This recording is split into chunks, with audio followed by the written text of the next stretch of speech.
Hi everyone, welcome back. I am Jessica and today we are starting week 5 of the Stargazer Quilt along. This is the Stargazer quilt here behind me. So far we've made the 9 patches, we've made the chain blocks, we made the flying geese and the stars, and now we are going to start on the next block that's in this quilt, and that is the friendship star. The block looks like this here. When I made it this first time, I used pink for the outside corners in the middle, and I used blue for the half square triangles. This time I'm making a scrappy Halloween version. I have my fabrics all cut, so let's get started.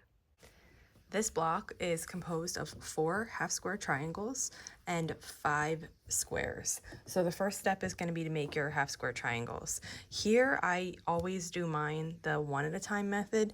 The calculations are the same as the 2 at a time method, so you're starting with a square, and then instead of sewing on either side of the center line for the 2 at a time method, I cut mine before I sew down the center line so that I'm left with triangles. The pattern is written for the 1 at a time. If you prefer the 2 at a time, you just wouldn't cut on that center line, but this is my favorite way to do it.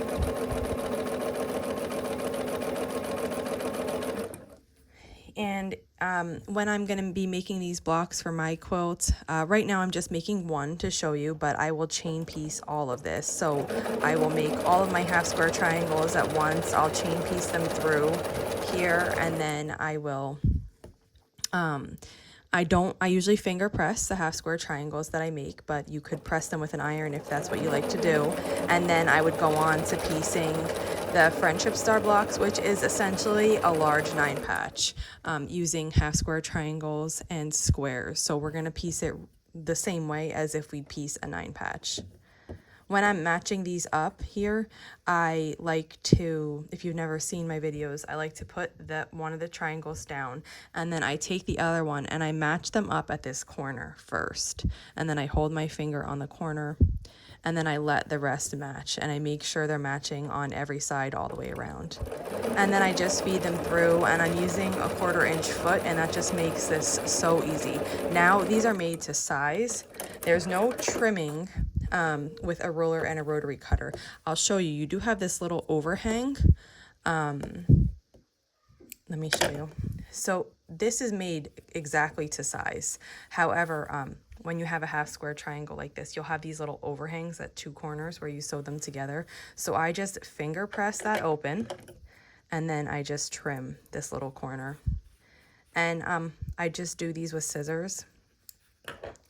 And this is my favorite way to make it. You definitely can oversize your half square triangles and then trim them down to size. Now, this pattern is written with them to size, so if you wanted to make them bigger and size them down, your fabric requirements would change a little. But my favorite way to make them is to size, and they don't require any trimming, and it just makes them go really fast. If you have to trim like each side of the half square triangle, while it is definitely a valid way, and if you struggle with half square triangles, that's an awesome way to get them perfect.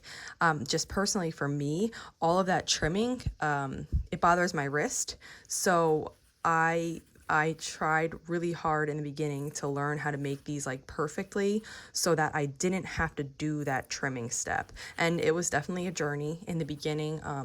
They were so wonky and not perfect, and it did take a long time to perfect it. But I'm happy that I stuck that out and perfected it, because now I don't have to trim these anymore, and I still get really good looking half square triangles.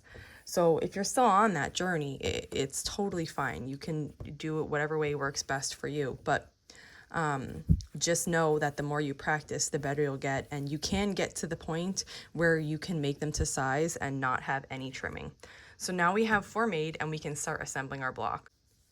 So for my quilt, instead of using the pink as called for in the pattern, I've decided to do a yellow center, because I've used yellow in the other places where the pattern called for pink.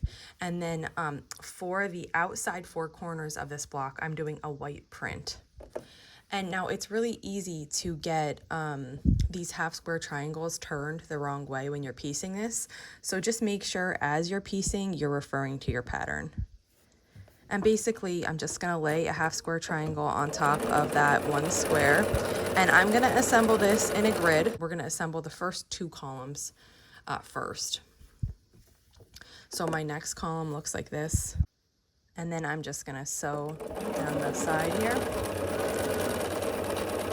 Then I'm gonna assemble the last 2 squares of the first column. So I'm just gonna lay the one on top of the other, and then we'll just sew here, right down the side.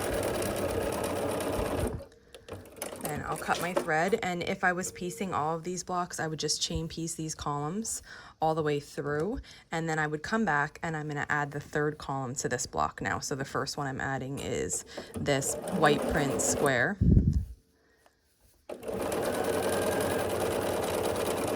Then I'll just open this one up, and I'm gonna add my last half square triangle, and I always double check my pattern because it's so easy to turn this half square triangle. And I usually don't notice those kind of things until after it's quilted and I've been using it for a while, and then I'll look at it and say, oh my gosh, that's wrong. I do that a lot. And then the last square here. Okay.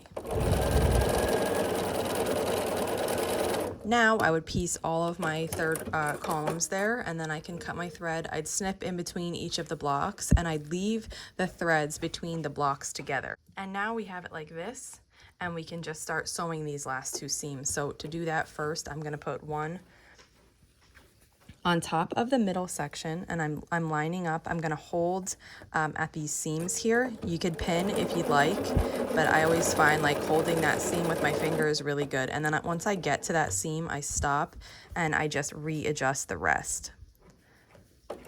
I always find this method to be really accurate. It's how I piece all my blocks without using pins, and just using my fingers to secure it at certain points and then adjusting as I go.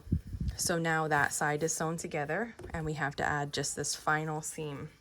So I just fold that side on top of the middle, holding that together there. Okay.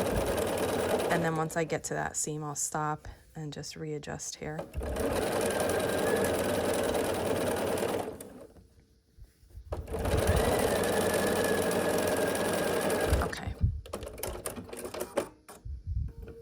And this block is finished.